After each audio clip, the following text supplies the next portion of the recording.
अच्छा बाबूजी, हम बिरहा गायक कलाकार सचिंद्र यादव एवं बड़े भाई पिंटू यादव कवि जी और हमारे अजीज मित्र शुभचिंतक बड़े भाई जयशंकर कुशवाहा जिला पंचायत पद प्रत्याशी मुहम्मदाबाद चतुर्थ से और रिकॉर्डिंग पे बड़का भैया पीके राज जिनकर देख रेख में कैसेट हो रहा बा मारे गए कानपुर के बिकरू गांव के सीओ और एसओ समेत 8 पुलिसकर्मियों को श्रद्धा सुमन एवं भारी मन से सच्ची श्रद्धांजलि अर्पित करते हैं एवं समस्त व्यथित परिवार के प्रति संवेदना व्यक्त करते हैं। बाबूजी, एक बहुत दर्दनाक घटना जो हृदय को झकझोर देने वाली है, जो आप लोगों के सामने प्रस्तुत कर रहे हैं। 4 लाइन कवि जी भूमिका ले लो भैया कैसे।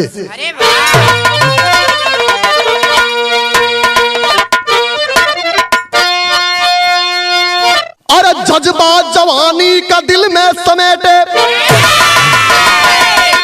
अरे अपना पौरूस का डंका बजाता सदा, तिरंगा के नीचे जो खाया कसम, ता उम्र वादा निभाता सदा। अरे मर मिटेंगे भले इस वतन के लिए, गंगा सागर दिलेरी दिखाता सदा।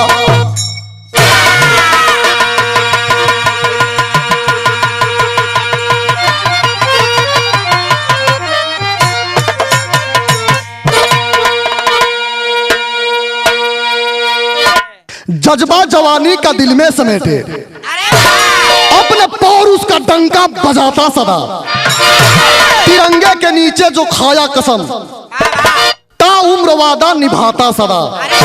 मरेंगे मिटेंगे इस वतन के लिए, गंगा सागर दिलेरी दिखाता सदा। ऐसे कवि जी एक लाइन कव्वाली का टुकड़ा दे ले, कैसे भैया तन की बजा के आ जाए।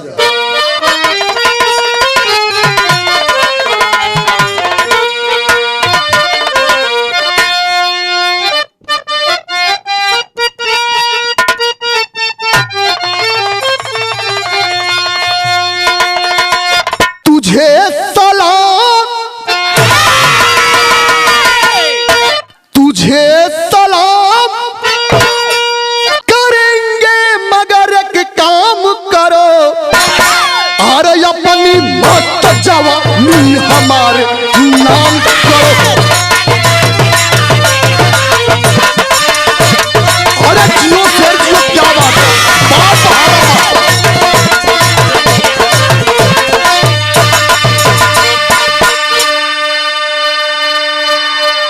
वाह रे कवि जी, तनकी 2 लाइन भाव में लिख ले। जवानी जंग, जवानी जंग में जो हर सदा दिखाते हैं, अरे भले मर जाएंगे पर पीठ ना दिखाते हैं, भले मर।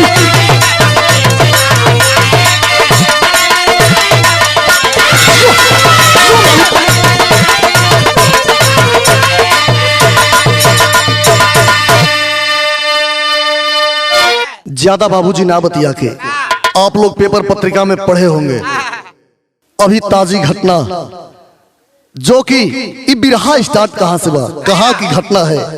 एक घड़ी नेट मीडिया वाले अलग, गायक अलग, ऐसे की सब करा पीछे फोर्स लगल है। ऐसे से कवि जी नजम के लाइन में बिरहा स्टार्ट के लिए कैसे भी है।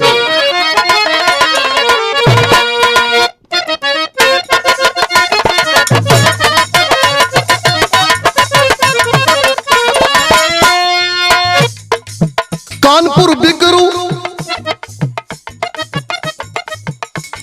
बिकरू गांव में बड़ा आतंक रहा, कानपुर बिकरू गांव में बड़ा आतंक रहा, विकास दुबे इस धरती का कलंक रहा।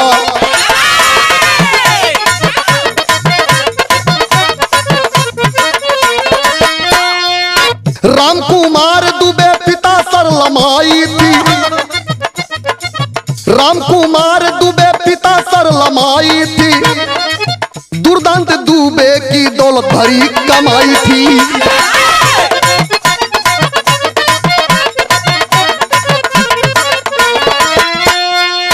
प्रधानी जिला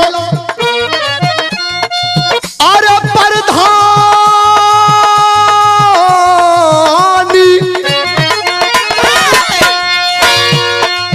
प्रधानी जिला पार्षद जीत कर दिखाया है। प्रधानी जिला पार्षद जीत कर दिखाया है। जिला परिषद में अपनी बीबी को जिताया है।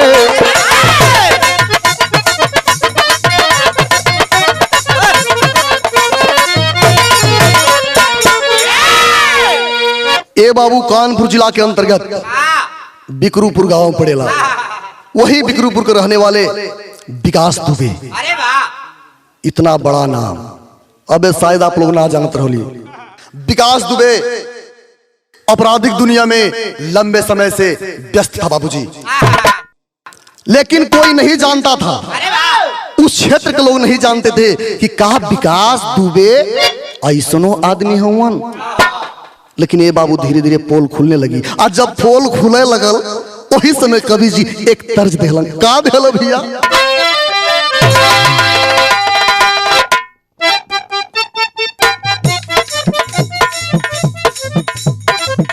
तनी भाव छोड़ के तनी की तर्ज पे आ जाए। कोनो नई नवेली दुल्हन के मन से धू बाहर रहलन। यही लॉकडाउन में घरे आ गई। आज जब घरे अलन ये भैया रात के वक्त दोनों मर्द मेहरा सुतल हुआ। आज जब सुतल बने में 12 बजे रात के लाइट भग गई। आज जब भगल वही समय के बात कवि जी लिखल। का लिखल तर्ज में? अरे कट गइल बिजुली सोखी,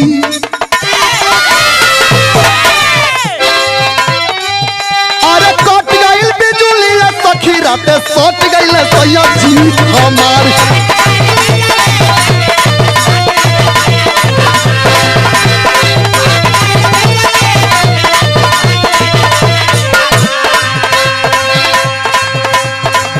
अरे कट गइल बिजुली सखी राते सट गइल सैया जी हमार। धकया कवरिया पलंग पर पलट गइल सैया जी हमार।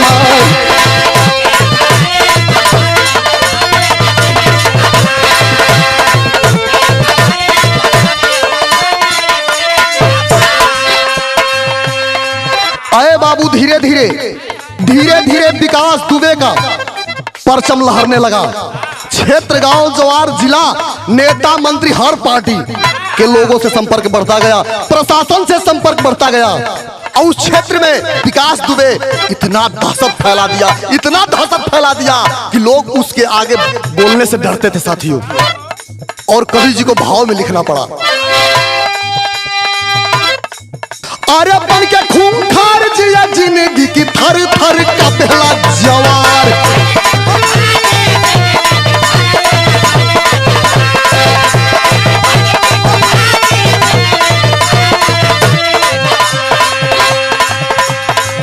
अरे बन के खूंखार लड़े जिंदगी की थर थर का पहला जवार।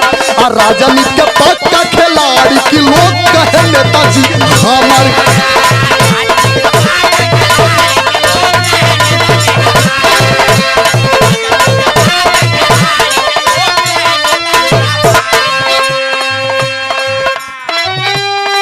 आए बाबूजी इतना धन दौलत कमा लिया विकास दुबे, इतना व्यवस्था कर लिया और अपने औरत को जिताया बाबूजी।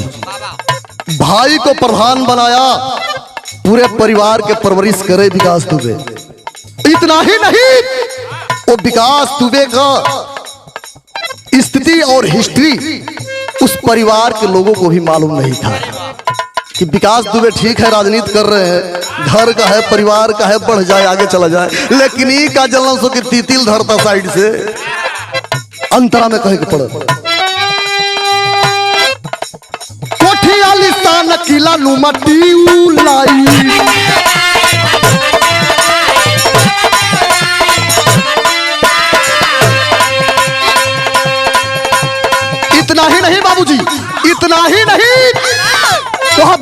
दुबे को लोग जो जो लोग बुलाते थे और जाकर विकास दुबे करता था, क्या करता था? लंबा गिरो खुद कर पंचाई।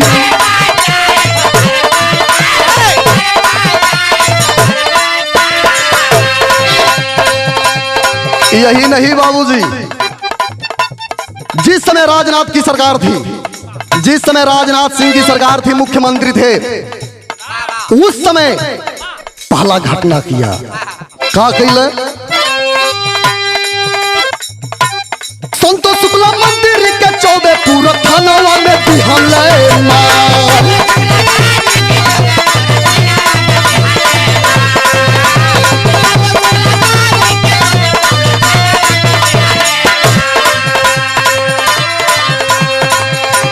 राजनीति के पक्का खिलाड़ी कहे लोग नेताजी हमारी।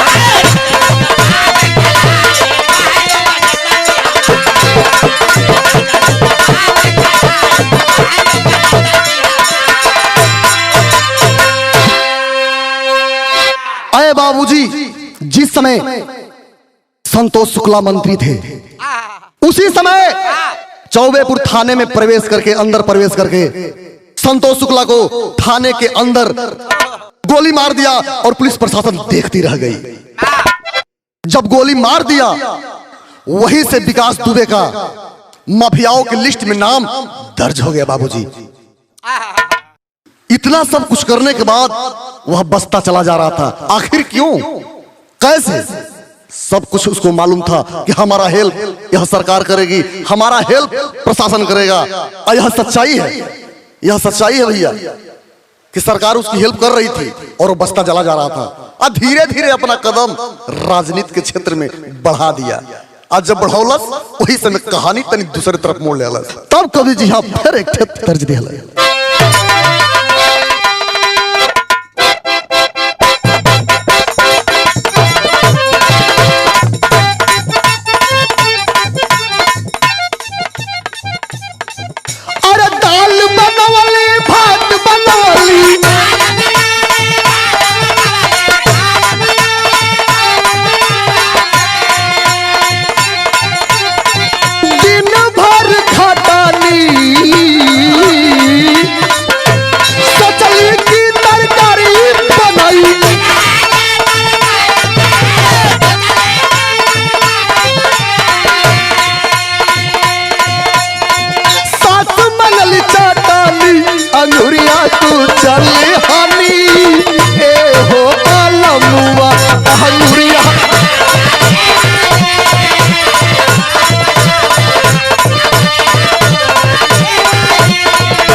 बाबूजी, जिस दिन हादसा हुआ, जिस दिन हमारे 8 पुलिसकर्मी शहीद हुए बाबूजी, उसी समय कुछ दिन पहले, 2-4-5 दिन पहले विकास दुबे के खिलाफ थाने में जाकर के राहुल तिवारी ने केस लिखाया, FIR कराया। का करोलन, का लिखौलन? राहुल तिवारी केस लिखौले।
जौना समय राहुल तिवारी, यह घटना से 4 दिन पहले जा करके थाना में विकास दुबे के खिलाफ FIR करा दिया। आज जब FIR करौलन ये बात के जानकारी विकास दुबे के भाई पुलिस फोर्स घर पे पुलिस फोर्स पहुंचने लगा बाबूजी। आज जब फोर्स पहुंचे लगल ये बात के विकास दुबे के नागवार लगल। राहुल तिवारी थाने में जाकर के रिक्वेस्ट किए, फरियाद किए कि हमारे जगह जमीन जायदाद को अपने नाम कराकर हड़पना चाहता है विकास दुबे, सर मेरा FIR लिखा जाए। FIR भइल, FIR लिखाइल। आज जब लिखाइल वही समय विकास दुबे के माइंड में दिमाग में कुछ अलग नचे लगल। का नचत बा? चूक भइल चौकासी में धोखा खाई गइले।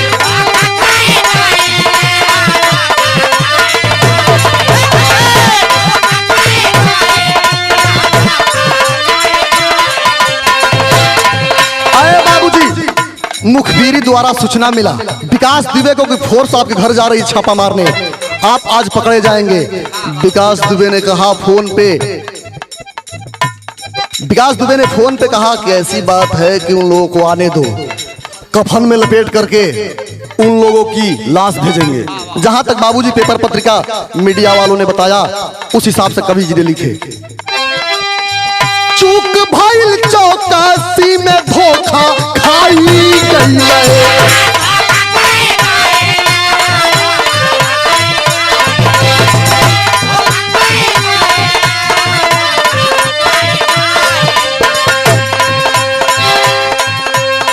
गुलबत्ती रास्ता रुकल जे साहबी से पहिले।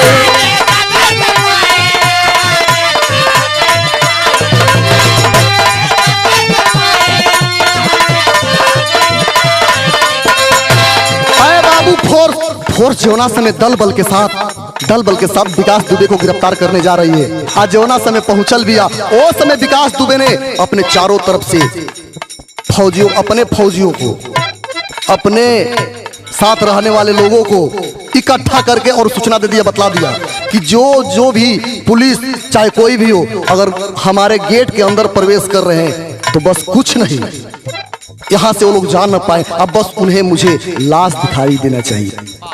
ए भाई जब अंदर प्रवेश कैलन, आज जब जवन विकास दुबे का चारों तरफ से बाउंड्री घेरल में भैया एगो रास्ता मेन फाटक से जब रास्ता गई आगे की ओर फोर्स के लोग बढ़लन, पुलिस जवान बढ़े। आज जब आगे की ओर बढ़लन, आगे की ओर रास्ता में बाबूजी पूरा रास्ता ब्लॉक, जेसीबी लगवा करके जेसीबी खड़ा करा करके और रास्ता को ब्लॉक करवा दिया, बंद करवा दिया। चारों तरफ से हमारे फोर्स के जवान, पुलिस प्रशासन चारों तरफ से अलर्ट है। सोच रही आखिर से कोना विधि से विकास दुबे पकड़ाई, कोना के तरह पकड़ाई, लेकिन अरे बाबूजी तो इस समय तन की घटना घटती है।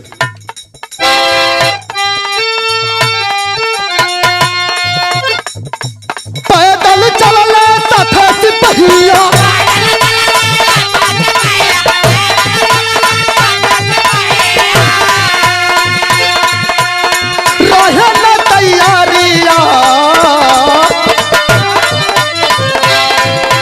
चारों तरफ से गइले खराई।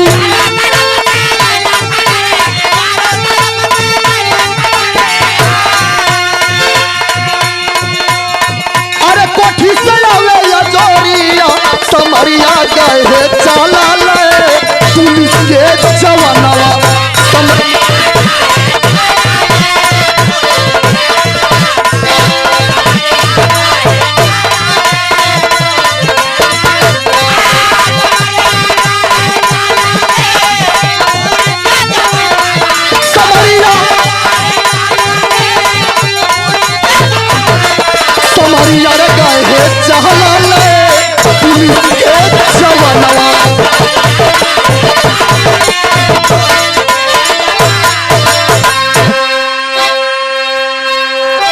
अरे बाबूजी हमारे पुलिस के जवान चारों तरफ से घेर लिए गए। तब तक अचानक छत के ऊपर से चारों तरफ पूरे गांव के बिजली बत्ती कनेक्शन कट चुका था बाबूजी, लाइट का व्यवस्था कट चुका था, पूरे गांव में लाइट नहीं थी, बस डायरेक्ट विकास दुबे के घर से और उनकर गेट तक दिखाई दे। चारों तरफ से हमारे फोर्स को, जवानों को वो लोग देख रहे थे, लेकिन हमारे पुलिस प्रशासन उन लोगों को नहीं देख रही थी। और जब ना देखे इतने में तो चूक हो गई। का चूक भेल तन की भैया तर्ज बदल गई।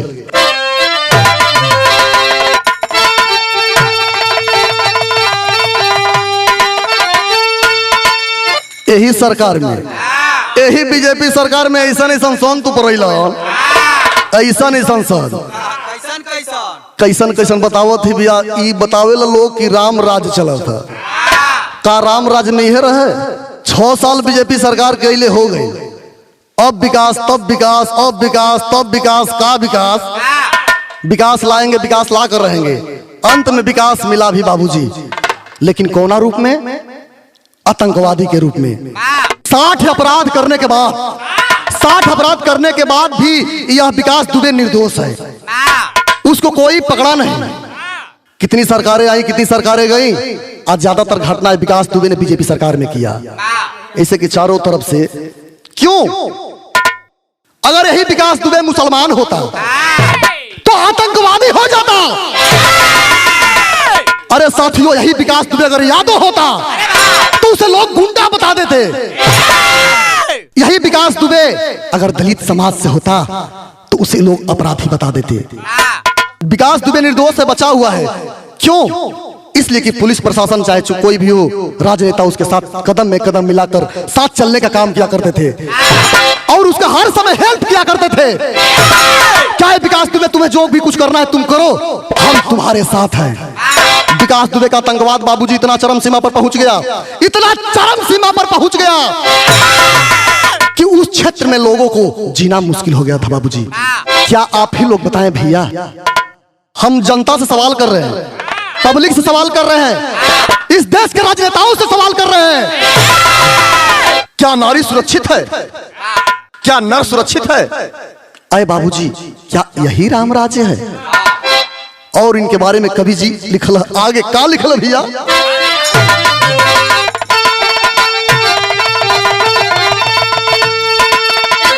अरे राम राम रहीम,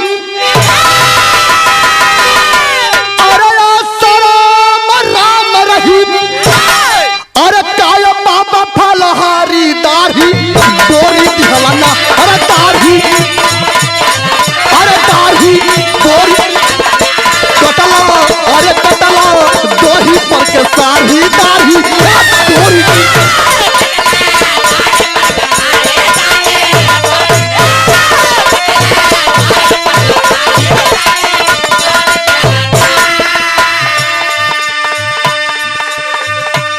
आए बाबू, जब हमारे 8 पुलिस प्रशासन के लोग बाबूजी जब जेएसपी के पीछे खड़े हैं, प्रवेश करने की जुगाड़ लगा रहे हैं कि आखिर में अंदर कैसे जाई। इतने में बाबूजी चारों तरफ अंधेरा अंधेरा, कोई दिखाई नहीं दे रहा था। लेकिन वो विकास दुबे की टीम, उनके गिरोह के लोग चारों तरफ से देख रहे थे इन 8 पुलिसकर्मियों को। लेकिन यही समय घटना के अंजाम देहलन। का देहलन भैया? और छत पर से घेर लिहला, ओ भैया छत पर से घेर लिहला, और विकास वाली गोली, अरे गोलियां मारे लगल है ना, अरे गोलियां मारे लगल है ना।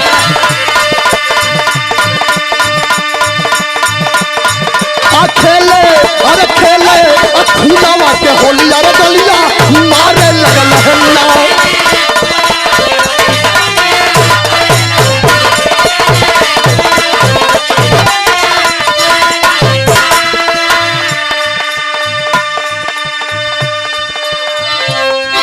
अरे बाबूजी, जब चारों तरफ से छत पर से विकास दुबे के मकान के ऊपर से चारों तरफ से बंदूक के नाल से घेर लेते हैं बाबूजी। आज दोनों तरफ से मुठभेड़ हो गई। आज जब दोनों तरफ से मुठभेड़ भई, जवान पुलिस भैया बाएं साइड भगल, ओ सही सलामत कुछ सुरक्षित बच गया। लेकिन जे दाहिने साइड भगल, ओके बाबूजी मौत के सिवा और कुछ ना मिलल। अहे बाबू, वही 100 महेश यादव बाबूजी। दरोगा महेश यादव घायल हो गई।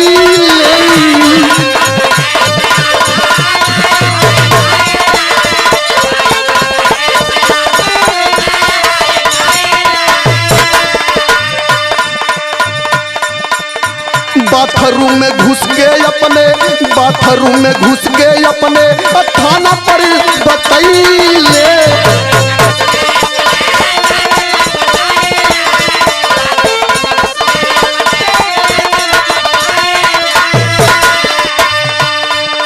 अरे बाबूजी दाहिने सीने में गोली लगती है, दाहिने सीने में गोली लगती है। उसके बाद ऐसो महेश यादव ने भाग करके बाथरूम में बाबूजी प्रवेश कर गया और फोन किए थाने पे। ये भैया थाने पे फोन करके सूचना दिए कि जितना जल्द हो सके अधिक से अधिक फोर्स यहाँ भेजिए, तो हम लोग की जान बाबूजी बचने वाली नहीं है। अरे और फोर्स भेजा न तो ये भैया और फोर्स भेजा न तो अरे बंद होई बोली। अरे गोलियां मारे लगल है ना, अरे गोलियां मारे लगल है ना, अखल ले कूदे वक्त गोली। अरे गोलियां बंद।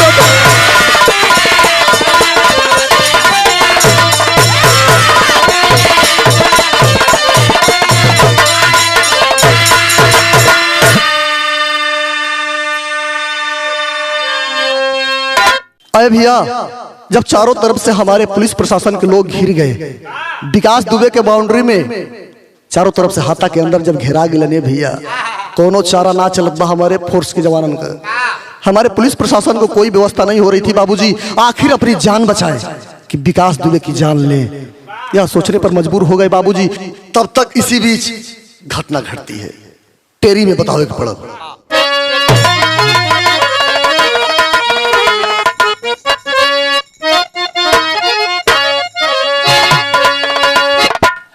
धरतिया ए भैया धरतिया, अरे गैली कापी वही घड़ी।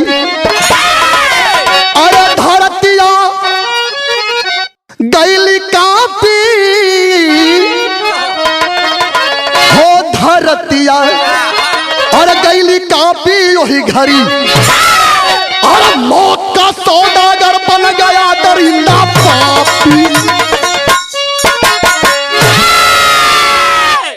मौत का सौदागर बन गया दरिंदा पापी, धरतिया गैली कापी वही घड़ी। ऐजे विदेशिया के लाइन में लिखे के पड़ल।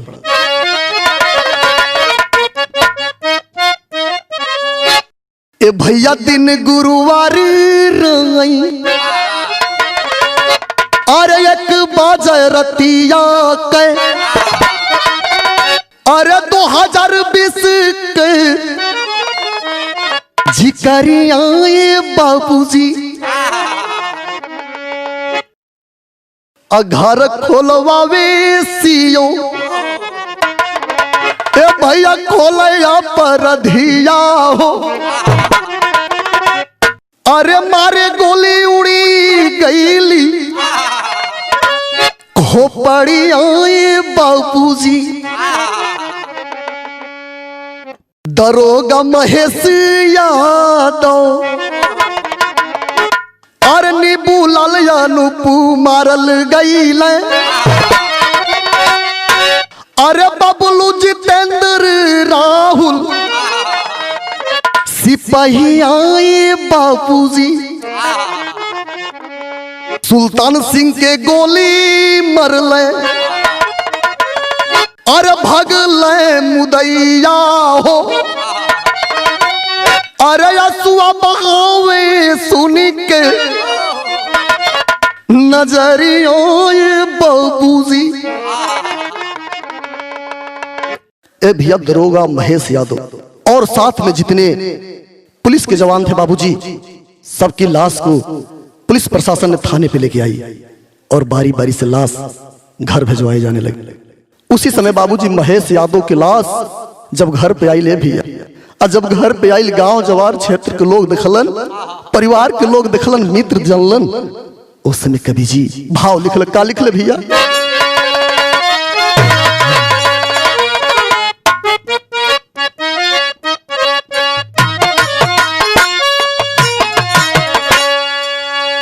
अरे खूनवा से वर्दी, ए भैया खूनवा से वर्दी सनाइल रहे बीरावा के।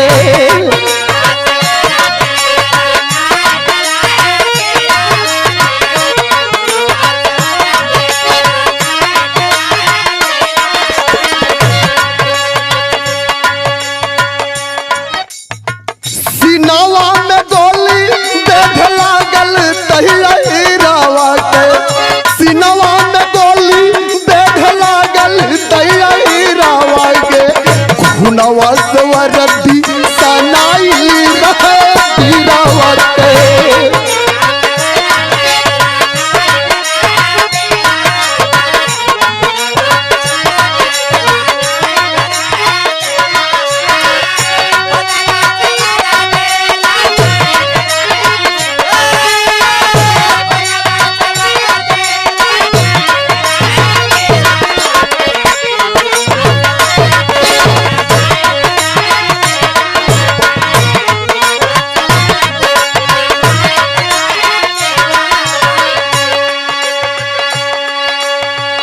बाबूजी महेश यादव के दो पुत्र, बड़े बेटे की शादी हो गई थी बाबूजी, छोटा बेटा लखनऊ में शिक्षक के पद पे था बाबूजी। गौआ जवार सब यसुआ बहावे,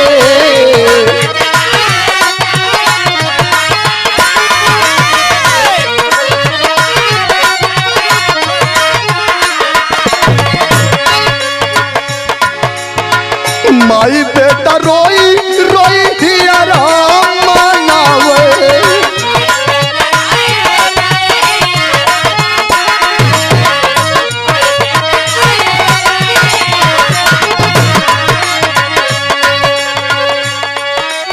आए भैया शहीद हुए एसओ थाना प्रभारी महेश यादव रायबरेली जनपद के सरेनी थाना क्षेत्र के ग्राम बनपुरवा के रहने वाले थे बाबूजी।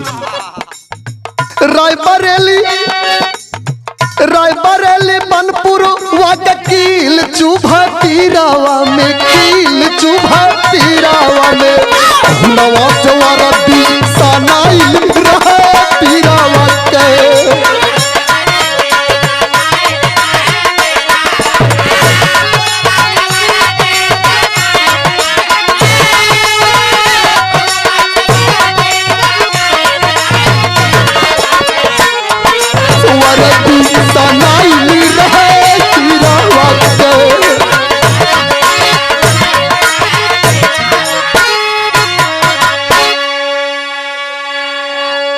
अहे बाबूजी, एसओ महेश यादव का अंतिम दाह संस्कार हुआ, लेकिन बाबूजी पुलिस प्रशासन माने तो कैसे माने। पुलिस प्रशासन, एसओसीओ, थाना प्रभारी बाबूजी सभी लोग इकट्ठा हो गए और इकट्ठा होकर कि जितनी जल्दी हो सके, जितना जल्द हो सके विकास दुबे को ढूंढ करके तुरंत तत्काल इनकाउंटर किया जाए। ऐसे से कवि जी अल्लाह के भाव दे।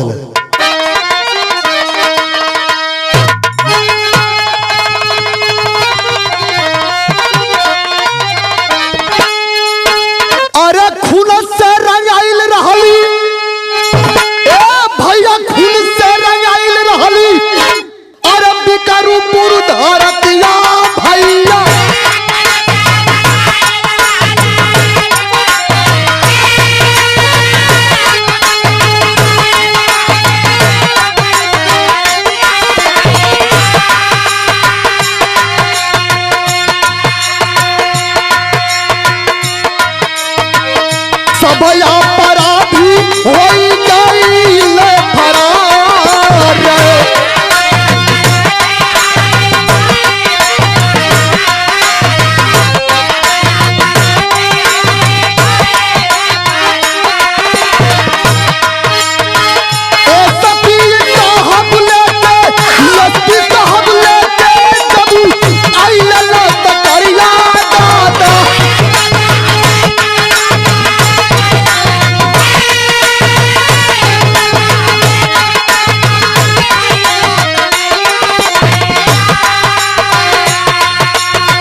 ए भैया, चारों तरफ से हमारे पुलिस प्रशासन के लोग देखने लगे। एक दो दिन बाद तब तक उसका रिश्तेदार, विकास दुबे का रिश्तेदार बगल के मकान में था। विकास दुबे का मामा और विकास दुबे का साथी, दोनों लोग साथ में थे बाबूजी। तब तक पुलिस प्रशासन कैलस हिय का कैलस, प्रेम कुमार पांडे या दुबे छिपल रहल भैया।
बाबूजी बगल के मकान में प्रेम कुमार पांडे और अतुल दुबे छुपे हुए थे।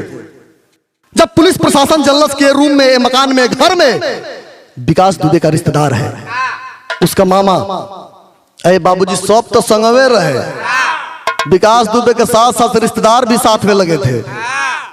50 सीसी कैमरा वाला, 50 वो सीसी वाला कैमरा लगल है छोटे भैया चारों तरफ से पुलिस प्रशासन मकान ढहवाने स्टार्ट की। ठीक है, मकान गिरवा रहा है प्रशासन, मकान गिरवा रहा है, ठीक है चलेगा, लेकिन हम पूछते हैं सबसे पहले इलाज क्या था? अरे किस तरह तुमने पुष्पेंद्र यादव को झांसी के थाने में गोली मार दिए? क्या वो आतंकवादी था?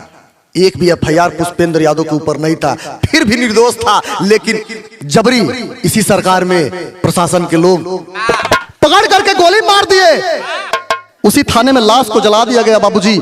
लेकिन मैं पूछना चाहता हूं, नरेंद्र मोदी पीएम प्रधानमंत्री की भतीजी की पर्स 2 घंटा के अंदर मिल गई, प्रशासन ढूंढ लाई, लेकिन विकास दुबे 8 पुलिसकर्मियों को मारकर फरार हो गया।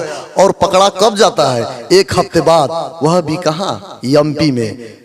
एमपी में उज्जैन महाकाल मंदिर में संत पकड़लन मंदिर से, गुंडो मंदिर से, बाहर मंदिर बाहर बीजेपी सरकार वाह। अब देखना है कि इस देश के नियम कानून इस विकास दुबे के प्रति क्या कर रही है। किस सरकार में ऐसा न्याय होता है बाबूजी? अरे ना इस त्रेता में रहना, द्वापर में, खाली कलयुग में देखे के मिलता। वो कब? केवल बीजेपी सरकार में। गाना के अंतिम लाइन में खड़ी लगन,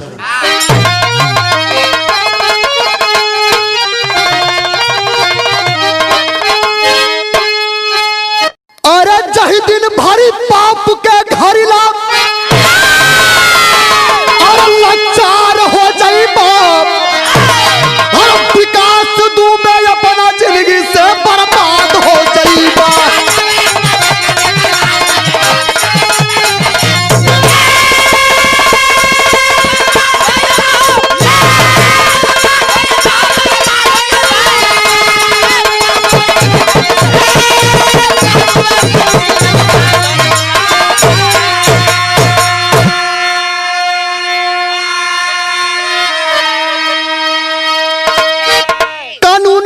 हाथ में अरे अपने छिप के कई लवार, अरे जर जाई सब पाप कलंका, अरे ना ही पई बपार। अरे जही दिन आ जाई समैया, अरे जरी के छार हो जाई बाप।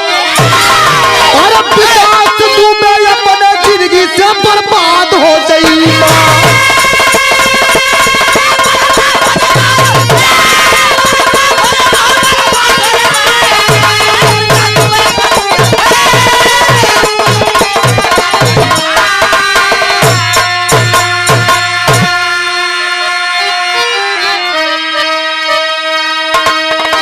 जय जखाड़ गुर्जा दुलालता हबीबुल्ला की फुलवारी कबीर राजेंद्र सुभाष मितवा अरे लाल जी की यारी अरे धरती आ गई कापी वही घड़ी ये भैया धरती आ गई कापी वही घड़ी अरे लिखते गंगा सागर सचिंद्र यादव चापी धरती आ गई कापी वही